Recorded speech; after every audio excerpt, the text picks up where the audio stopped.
அனைவருக்கும் வணக்கம். திருக்குறள் பொருட்பால் அதிகாரம் 44 குறள் 437 குற்றங்கடிதல். செயற்பால செய்யாதவர் யான் செல்வம் உயிர்ப்பாலதன்றி கெடும்.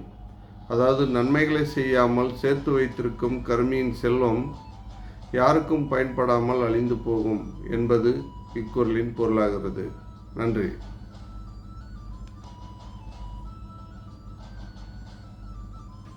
ಹಲೋ ಪ್ರತಿಯೊಬ್ಬರು. ತೃಕ್ಕುಕಲ್ ಕಮೋಡಿಟಿ ಪ್ರಾಧಿಕಾರವು 44 ಧ್ವನಿ 437 ಅಪರಾಧ ಮಾಡಬೇಡಿ. ಡಿವಿಆರ್ಎನ್ ಸಂಪತ್ತು ಉನ್ನತ ಮಟ್ಟದಲ್ಲಿ ಕಣ್ಮರೆಯಾಗುತ್ತದೆ. ಇದರರ್ಥ ನೀವು ಸಂಗ್ರಹಿಸಿದ ಕತ್ತಲೆ ಮತ್ತು ಸಂಪತ್ತು ಯಾವುದೇ ಒಳ್ಳೆಯದನ್ನು ಮಾಡದೆಯೇ ಕಣ್ಮರೆಯಾಗುತ್ತದೆ ಮತ್ತು ಯಾರಿಗೂ ಒಳ್ಳೆಯದು